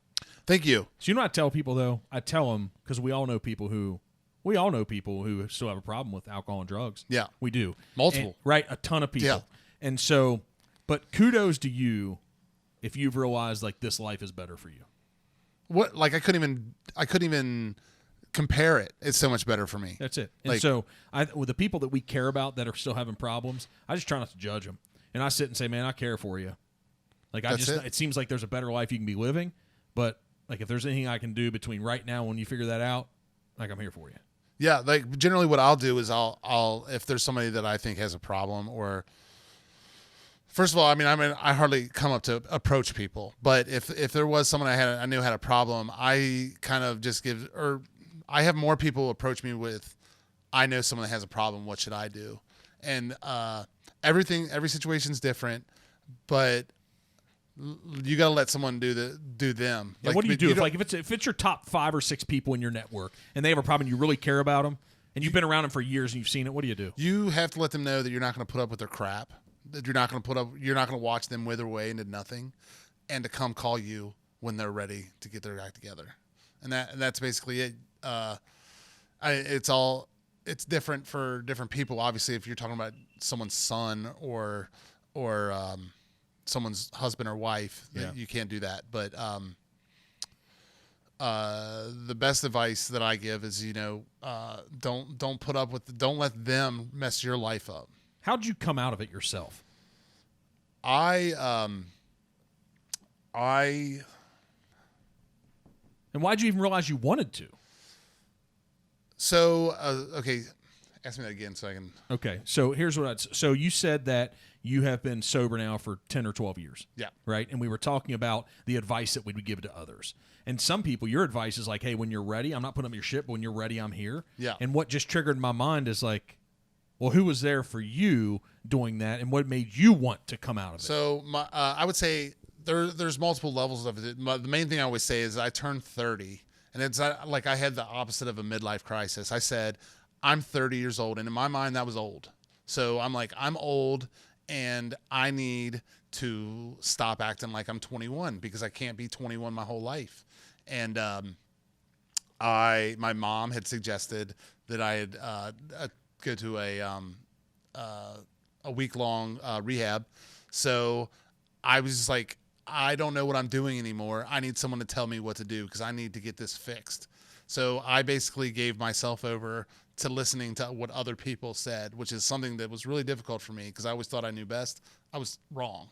So I needed other people to tell me what to do. So I spent some time, probably about a year, of having other people help me and tell me what is best for me. And then after that, it became easy. What made you want to listen to that, though, and be open-minded to that? I don't even know what it's like. Something just happened. something just happened. Something clicked. Like, You're okay, 30. I got to get it together. Yep. Like this is not working. I am homeless. I'm 30 years old, and I don't want to live like this anymore. And that's kind of that everyone has to see that has an alcohol or a drug problem. They need to get to the point to where they're like, I don't want to live like this anymore. So that's to your point. You're like, hey, listen, I'm not going to put up with your shit, but when you're ready, I'm here. When you're ready, I'm here. And I can give you everyone. This isn't be all see all advice for everyone else. This is my specific advice. For me, if you have a problem and I don't want to watch you wither away, then I say, hey, do you have fun, enjoy it. I'm not going to be here to give you a hard time, but when you're ready, come see me and I'll get you somewhere. And, I have that, there's a friend I have that is homeless and I see him downtown and I said, hey, like, I'm not going to give you any money. I was like, but if you ever need help, the second you need it, just come into Arnold's and I'll get you in to a facility and everything will be taken care of. You just let me know. But until then, I'm not going to deal with you. I'm not going to deal with you. Have a good life. Yep. That's my personal thing. That does not work for everyone or for people that are living in your house. Like that's a different thing that I could never give any advice on. Yeah. Do you think you can give the advice though from where you came from, you going through it and knowing what worked for you? Is that where the advice comes from? I can tell them what worked for me, and then I can tell them when that person says that they're at a point, then I can facilitate getting them in. Like I'm connected enough into the to the world of recovery that I can expedite and get them in, but I can't make them work or do it.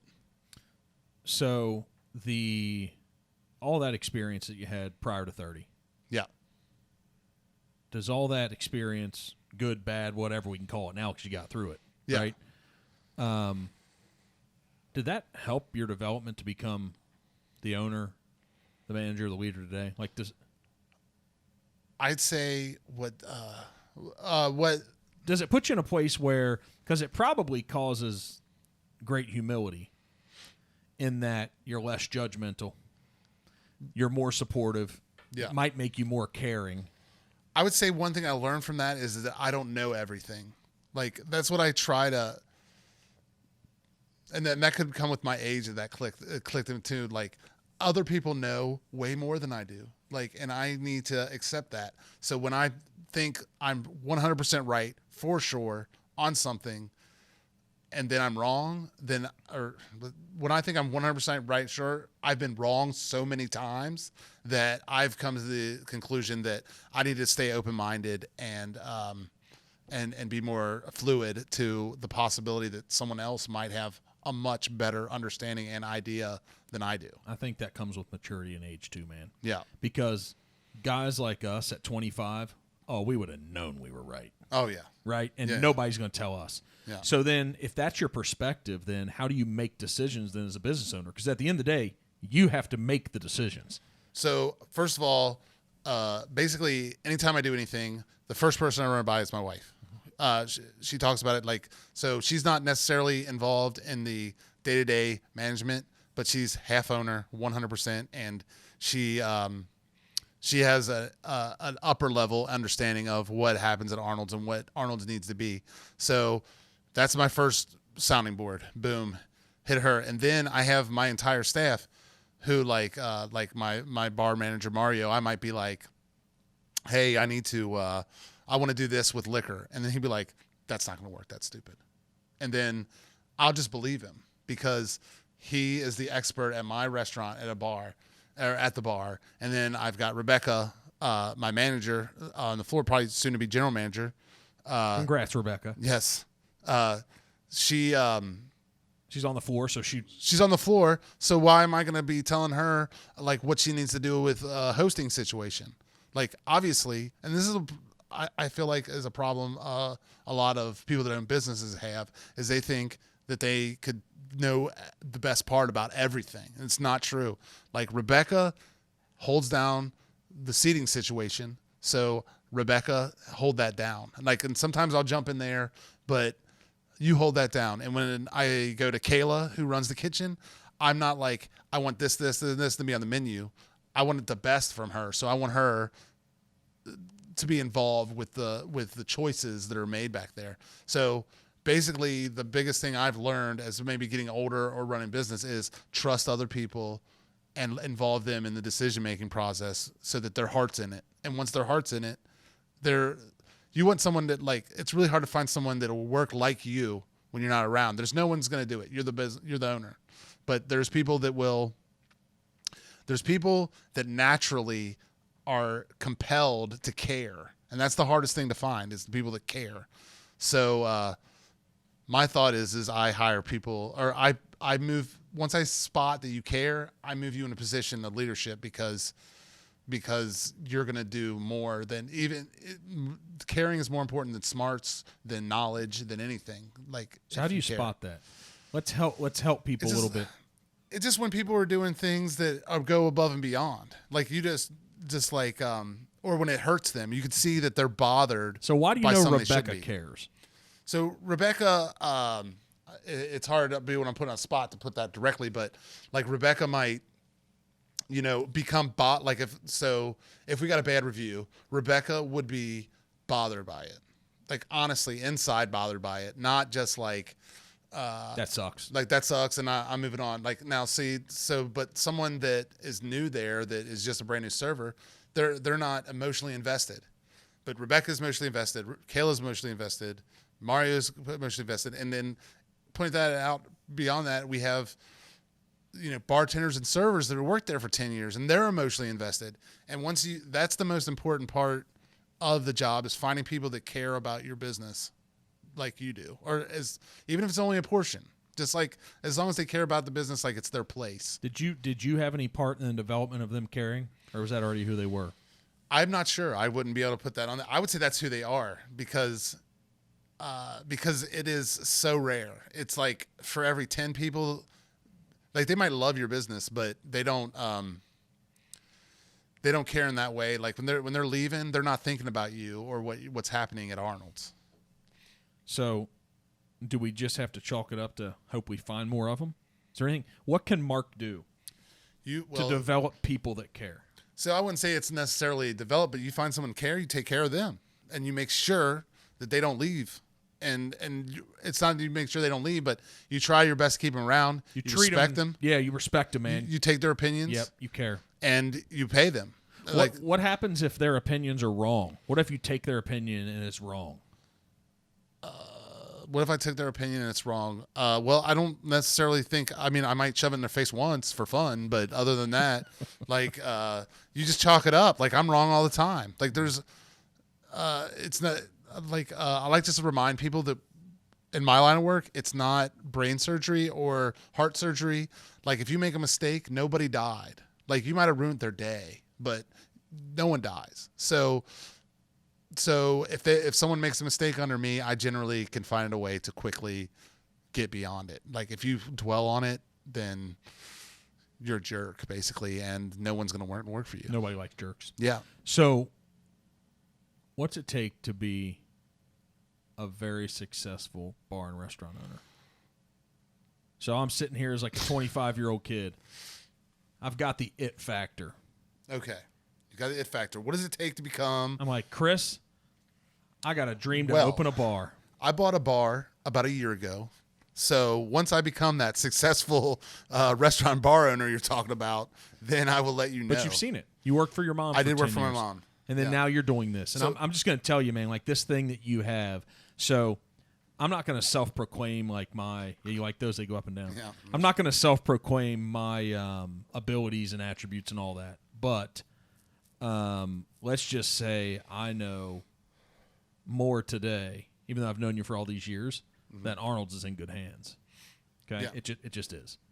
And it doesn't mean you're not going to make mistakes. It doesn't mean that every customer that comes through there is going to love it. It's just you're committed to this thing at such a high level that you're just going to make it better all the time. And so I know that from talking to you. Yeah.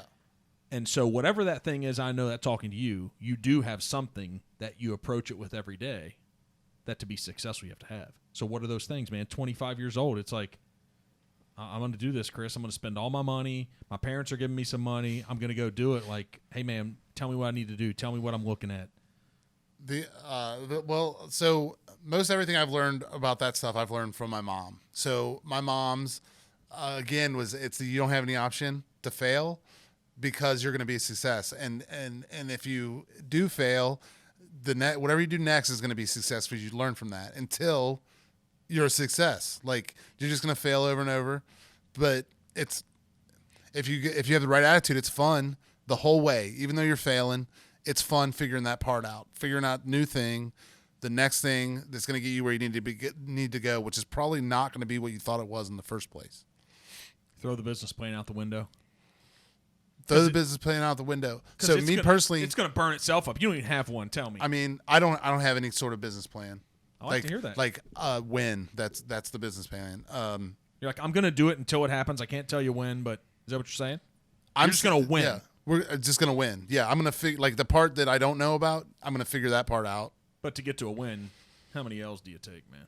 I don't know. I haven't personally. I guess everybody's story is different. I haven't had to take a ton of L's. I took a lot of L's early in my life, but I took a lot of. So is it important to have you spent so much time in the same industry that now you operate? Was that important? What about somebody who only spent a year maybe in the restaurant bar business and then wants to go start one? This is kind of what I tell people. Do awesome things, and it's going to work out. So if you do things, if you try to do something awesome, if you go into it thinking, I'm going to do this awesome thing, and it's going to be awesome. I know it sounds like I said awesome 25 times there, but you said it like 5. Yeah, like 5. So do this thing because you love it, or because you love getting it there. Don't do it because you want to make money. Don't do it because you want people to recognize you. Do it because you want it to be really, really good. Whatever you do, just do it so that it's super good or the best your ability. Put everything into making it good and knowing it's going to be good the whole time. And if you do that with everything you do, then you're going to be successful. That's why superstars need to come and work at Arnold's, man. Because, see, this environment that you're fomenting there and who you are and just that principle that you have, if people come and work and learn under that, if they've got a dream, work for you for 5 years and they'll be prepared to go out and conquer it. It's special, man.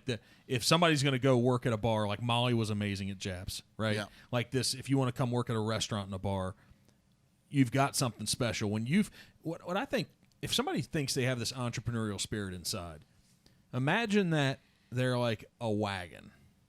They need to find the right engine to hook that wagon to. And you're one of those people. She's special that way, you're special that way, and I think that's probably what too many young people don't want to do. And it's not hating on the previous generation. It's just I can reflect back. I'm a way different person at 42 to lead and run this company and to help people grow.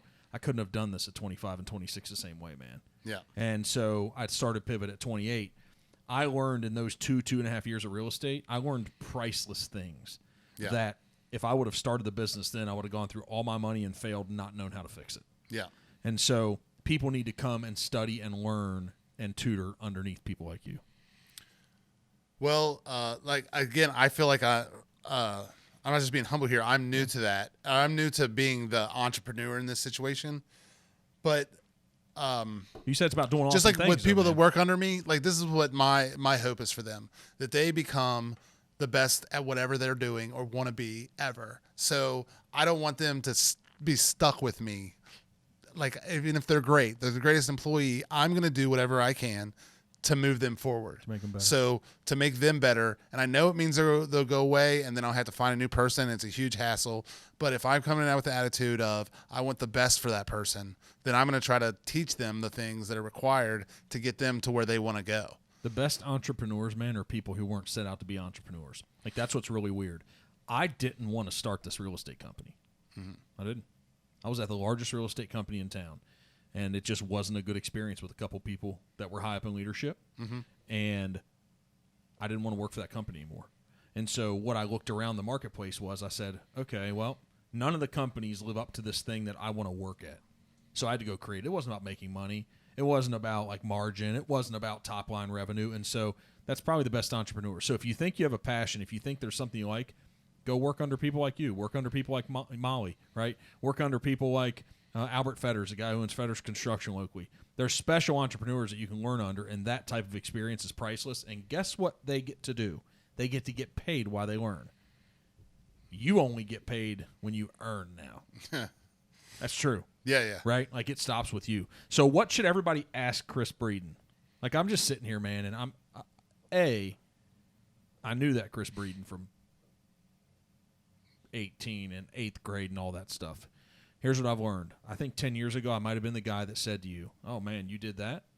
But I have learned that special things comes out of these people. They realize they have potential and they have stuff they can do in life. So, I'm like totally proud of what you're doing. Okay, it's tremendous on what you've taken, and I'm excited to watch this thing over the next 5 and 10 years grow. So I love that, like, I knew you win, and that how much you care and love for people, man. These people are just lucky as hell to have you. And so I think it's cool seeing what you're doing. I'm, like, proud. Yeah, well, I appreciate that, and just not because so we could like we'll have a love fest, like love fest here. But I mean, like I was cruising down, 75, and I looked up and I saw that Pivot Realty sign on the back of this big old building. I was like, damn. It's you know what this is? It shares the same thing, man. I think there's stuff that guys like me and you can help people. It's special people that have built this, right? Yeah, I started with the idea. I came up with the name. There was principles and values and purpose behind it, but at some point, if it's going to become what this thing is now, it stops being about me. And then it's about how many people can I sell this thing to, and then it really be the thing I'm selling, and then them change their lives and them believe it and continue passing it down. So who knows how big this thing gets, but it's just special people. And I look around like you do, and I'm like, well, I would say someone that becomes really successful in a situation like you're in isn't the person that says, hey, I want to be a millionaire from selling real estate or owning real estate. It has to be someone that's like, I want to build the best real estate company there's ever been. And then you can then you're going to make something awesome. Otherwise, you're just trying to make money, and you're just trying to be like everybody else. Like, everybody wants to make money. See, and when people start a business, shouldn't they have to do something awesome? You said just do something awesome. Yeah. Right? And be totally committed. Like I would say, commit and don't quit. You say just be awesome, but you better go do something special. Because if you do it the same way everybody else has done it, why the hell are you doing it? Yeah. Doesn't make any sense. And you don't even have to actually come up with something unique. You can do what has been done a million times over and over, as long as you're all in and you're working towards it, like, but not just say you're working towards it. It's a different thing. You gotta back it up, man. You have to have that box checked. You have to. How many times you taken out trash at Arnold's? I take you don't even know, especially during the pandemic. I was the trash man. I was the dishwasher, like all through it. Like I did every single job. I hope you didn't cook the food. I didn't cook the food actually. Thank like God. I this is what I say. I say that's the cook's lane. I'm not going to get back there and mess with it. But like 2 weeks ago, I had to get back there, and I did an okay job. I didn't say I did a good job, but I did an okay job. Is that where all the bad reviews came from? It must have been at least 2 that night. But like every now and then, like I've done every single possible thing there is to do there. It's not a problem though. Commit and don't quit and be awesome. Yeah, basically. Man, I think it's special what you're doing. I love it. I love to see it. Keep being badass. Your people are lucky. If anybody, well, I mean, they might not agree. I don't know. No, they do, man. I hope they agree, but I'm not mad at them if they don't. So when they get mad at you, plenty other special can come in. You get some fresh meat, and they'll see how special you are. I mean, pretty much every job I ever had, the managers suck. Did you think you learned how to be a good manager from seeing? It doesn't even matter. Like, it doesn't matter how good of a manager you are. Managers suck. And if there was somebody managing me right now, I would think they suck. So why would your people think you suck? Well, there's many reasons. First of all, I'm a complete scatterbrain, and I never answer my phone. And there's a lot of problems, but they've all learned how to deal with me, and luckily they're organized. What do you think they love about you? Oh, I don't know. Let's talk about it. I don't know I wouldn't know what to say on that because they might listen to this. I'm good. There's got to be something people love about you. What would you love about you? What would Chris love about Chris? I am laid back. Employees love that, dude. They do, yeah. Yeah. That would be my my I guess superpower. Laid back. Yeah. You care. It's what it's just like trying to something. Actually, I don't care, and that's the benefit. I don't care. Let's how to say that. So I don't care. I don't remember being mad. Like if I get mad at you right now, I'll forget about it. And I'm not saying that because I just forget about it. I just let it go. Like there's no reason to stay upset for years on end or for weeks. Quality, you just well, yeah, but I don't do it for anyone else. I do it for myself. I get it. That's what I'm like saying. I just like drop it because for my mental health, if I'm not angry, it's a better day. Mike, he's the best friend ever. That's well. And you're like one of the best husbands ever too, because I don't know. See, that's something for sure she wouldn't agree with. But I don't get angry a lot, and neither does she. Like our relationship is very much not dramatic, no yelling. Like it's just cool. Just try to be cool. Like I mean, everything everything has its ups and downs or whatever. But we don't like. It sounds kind of boring. Well, it could be boring in the best way. I really enjoy not having drama or not having to like when she's gone for 2 hours and I don't know where she's at, not being like, where you at? What you doing? Like, and I'm not saying that that's not okay for everybody, but for our relationship, we make a conscious effort not to be dramatic, and it keeps us very even keel, and it works great for us. Let's wrap this up by talking about our lovely city of Cincinnati. Okay. What makes? What do you think when I say Are we Cincinnati? allowed to claim it? Are we allowed to claim it? Let's go, man. Yeah. So, Cincinnati. Yes, You've traveled the world. I have. Cincinnati. So that is an interesting. I like your interview style there. So Cincinnati is one of the coolest places in the whole world, and I've been all over it. And this is what I like to say. There's kind of like been a Brooklynization of the entire country. So everywhere I go, I walk in, there's exposed brick, dark wood, which are things we actually both have at Arnold's. I'm not hating on that, but I'm saying like all of this, like everywhere I went, I guess maybe it's because the internet, I don't know, it's become kind of like Brooklyn. So I don't even know where I'm going with that. And Cincinnati. I'm glad that Mike, it's Mike, right? Yeah. Sorry. So no, but here's You're good at editing, right? Yeah, he's all really right. good at editing. But he'll keep this what I'm here. talking about. No, he's going to keep this here, Oh, dude. yeah. No, he's editing in real time. No, but so Cincinnati, you're like it's Brooklyn. You must love that. So all the stuff you It's not that I traveled- like. No, I don't like that. Okay. Everything it became the same. Okay. So hipster, whatever that was, which I love hipster stuff too, but aren't we still unique though? You don't? that's think what I'm saying.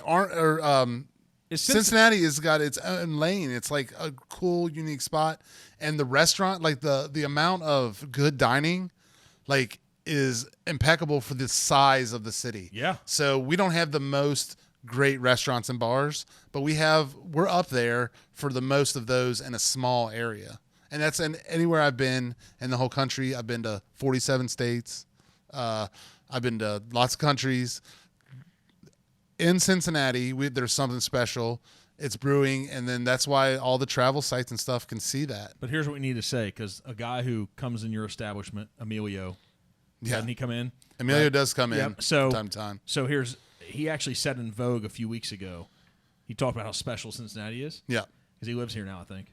He doesn't live here, but He spends a lot of time. He spends time here. Okay. Yeah. He's from here. And so what he said was,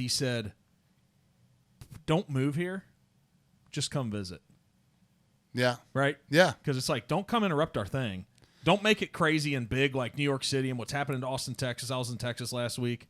It's crazy what's happening in that state. Yeah. But so what I'd say. Did you have Franklin's? Sorry. Did I have what? Did you have Franklin's barbecue? No, I didn't, but I did have hard eights. All right. Well, that's good. So Franklin's the best. But okay. That's right. Anyway, go ahead. So I think I just feel you can relate to this more about the city versus me. I've been around. I haven't traveled internationally as much as you. I don't think I'm being a homer when I think there's something badass and special happening here, man. There was the pandemic. They put a little pause on that. Yeah. But there is something special here. And it goes to the entrepreneurs. There's people like they're building national brands like the Eagle. I mean, I don't know if you're at the Eagle fantastic. That is going to be all over the country. Why not do that with Arnold's? There's only one Arnold's. Also, I don't have any aspirations for world domination. And like a restaurant group, there's like 10 people, so you have to open like 10 restaurants to support all 10 people. So me and Bethany, my wife, own Arnold's, and one for us is plenty. And You think that's what makes it so special too, that you put all of your creative energy just there? I think that could be a good benefit. And Arnold's a special place without me, like, or Bethany. Like, Arnold's is just a special place, and that's a big benefit that I've gotten. Like, and it made it easier for me to where maybe say like Pivot, you built that from scratch to where I started off with something cool before I walked in the door. Yeah. So I do see that, and it's about maintaining it, and that's it. Yeah. So you guys have all sorts of awards. It's crazy, man. Like top restaurant, like an Esquire or something. What is that? Esquire magazine, best bar in America. We've won it. Jabs has won it, and the Vodka bars won it. I'd say all totally deserving, but like a guy named David Wondrich writes that. He's like the premier cocktail writer for America, and it's something special to be on that list. It really is. That's only like the best places can make it on there. The Mount Rushmore of bars. It is. Arnold's is on the Mount Rushmore of Cincinnati bars for sure. National bars, we're up there in the top 100 or so, I would say, in the whole country. Now that's cool. Hey man, thanks for coming in. Hey, as we finish this, what should we ask Chris Breeden that people don't normally ask you? And this is not getting edited out. What should we ask you that people don't? What's in that brain? What's special? What's something that we should want to know that we don't know to ask? About Arnold's, about you, about your world? You might be getting me a big fat blank on me. This is your thing, like, for the podcast? Well, we're making it the thing, and here's why. I think because, like, if we're going to help people grow as entrepreneurs, and we're going to help them become more successful, if we're going to get a little tidbit out each one of these conversations, like something that helped you or something that helped me, I think we need to share the things that are inside of us that people normally don't know, man, that they don't know what makes us special. Because you know how when you know somebody, you really don't know them? Yeah. All right? You probably only You only know yourself. And probably your mom and your wife next. And and you still, like, every day you're learning more. Yeah. So what is it about you, man? Like, what is it about? What should we ask you about yourself, about Arnold's, about the things that make you tick? There's got to be something, man. The special sauce, the Chris Breeden special sauce. I mean, I've been interviewed lots of times. Like, the only it's not even special sauce.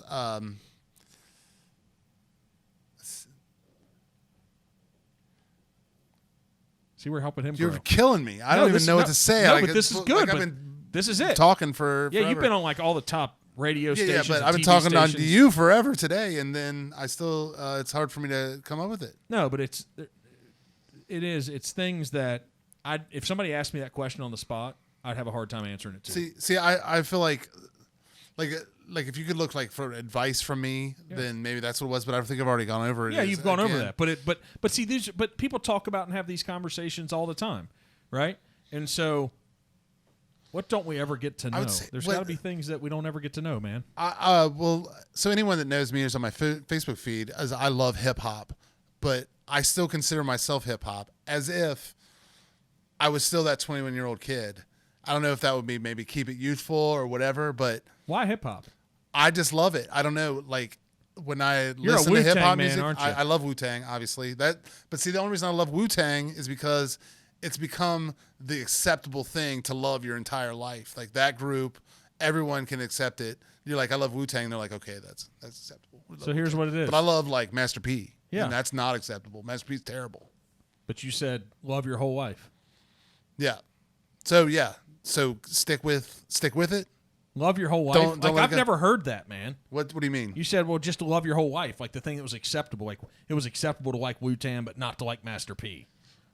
That's exactly right. Like people can relate to Wu-Tang. So like if you look around, Wu-Tang is the one endearing hip hop thing. Like I mean, there's people that are respected, Nas, Jay-Z, all that, but like you could go into Kroger and yell Wu-Tang, and someone is going to yell it back at you somewhere. Like Mike Boyd, do you know that if you go into Kroger and yell Wu-Tang, somebody gonna yell it back? Yeah, I've seen videos before. Yeah, like if I'm there. What about if I'm there, I'm yelling it back. What about if I walk into Kroger and yell Master P? That's what I'm gonna do. But what I'm saying is maybe is like make sure to always keep your passions for just fun things as part of what you're doing every day. So don't take yourself too serious. Have a lot of fun, man. That's basically, that would be a great piece of advice for me, is don't take yourself too seriously, which I don't, and always remember to have fun, and if whatever you're doing is not fun, find a way to make it that way. I love you, man. That's badass right there. We're going to wrap this up. Hey, we're going to have some Arnold's gin. We're going to have some beer here. I don't think you talked about the beer. We're going to have that was with 50 West, right? 50 West made us our own beer. So you probably have that at Arnold's? No, we don't have that now. They made that actually for my mom's retirement. So, I mean, you know you're a big deal when 50 West is brewing your own beer for your retirement. Yes. Yeah. And then you got Melt Your Face Off, like hot sauce. Ghost pepper, hot sauce. Yeah. I mean, man, you got records here. Yeah. We learned all sorts of stuff about you. So, people need to come out and check out Arnold's. Yes. 7 days a week, man? No. What is it? Absolutely not. Why right not? now, currently, it is Wednesday through Saturday because those are the days you can make money on. Okay. Once we can make money on Tuesday, which hopefully is June 1st. Actually, we'll be back open 5 days a week, June 1st. We are closed on Sundays and Mondays because work-life balance is important. And that's about it. Okay, man. So Mike will hook up with all your social media here at the end. We don't have to give all those plugs verbally. Thanks for coming in. Yep. Go visit Arnold's. Go see a special guy like Chris because you're probably there those 4 days it's open. You can buy a house from Mark, Chrissy Bradner, Sarah Hoskins. That's all the people I know that work there. All right. Thanks, man. Appreciate you coming in. Yep. All right. See you.